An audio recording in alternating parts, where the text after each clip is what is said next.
রাজধানীর বার্ন ইনস্টিটিউটের সামনে অপেক্ষারত এরা এসেছেন বিমান দুর্ঘটনায় আহতদের রক্ত দিতে। কেউ অপেক্ষা করছেন রক্ত দিতে, কেউ বা কাজ করছেন স্বেচ্ছাসেবী হিসেবে। রক্ত দিতে এসেছিলেন তৃতীয় লিঙ্গের মানুষেরাও। হাসপাতালটির সামনের সড়কে স্বেচ্ছাসেবীরা রিকশা ও যান চলাচলে সাহায্য করছেন, হর্ন বাজাতে নিষেধ করছেন, রক্ত সংগ্রহেও কাজ করছেন কোনো কোনো সংগঠন। তারা রক্ত দিতে আসা ব্যক্তিদের বিস্তারিত তথ্য সংগ্রহ করে রাখছেন আর জানিয়ে দিচ্ছেন আপাতত রক্তের প্রয়োজন নেই, প্রয়োজন হলে রক্ত দিতে ইচ্ছুক ব্যক্তিদের কাছ থেকে তা সংগ্রহ করা হবে। বলেন। আমি একজন প্রবাসী সৌদি আরব থাকি। আমি গতকালকে রাত্রে আসতাম, তো রাতে যোগাযোগ করছি ছাত্রদের সাথে। ওনারা বলতে সকালে আসেন, তাই সকাল 7:30টার সময় আমি এখানে আসছি।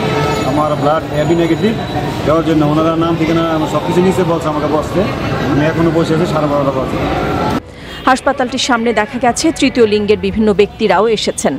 তারাও রক্ত দিতে চান, তবে এখন তেমন কোনো রক্তের প্রয়োজন নেই বলে জানিয়েছেন সংশ্লিষ্টরা।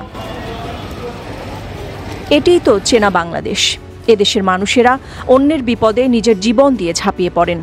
এর বড় উদাহরণ রাজধানীর উত্তরা মাইলস্টোন কলেজে বিমান বিধ্বস্তের ঘটনায় নিজে দগ্ধ হয়েও শিক্ষার্থীদের বাঁচানোর চেষ্টা করে প্রাণ হারিয়েছেন শিক্ষিকা মেহরিন চৌধুরী।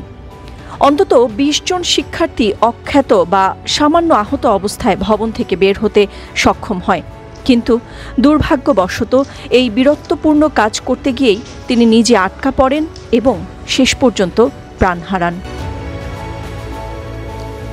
কিন্তু গতকাল এক অমানবিক বাংলাদেশের সাক্ষীও হয়েছে দুর্ঘটনায় আহতরা।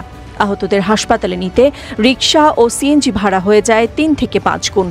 1 লিটার পানির দাম রাখা হয় 200 টাকা। 21 তারিখ সোমবার দুপুরে রাজধানীর উত্তরায় মাইলস্টোন স্কুল অ্যান্ড কলেজে বিমান বাহিনীর একটি বিমান দুর্ঘটনায় পড়ে। এতে এখন পর্যন্ত 27 জনের মৃত্যুর তথ্য দিয়েছে সরকার।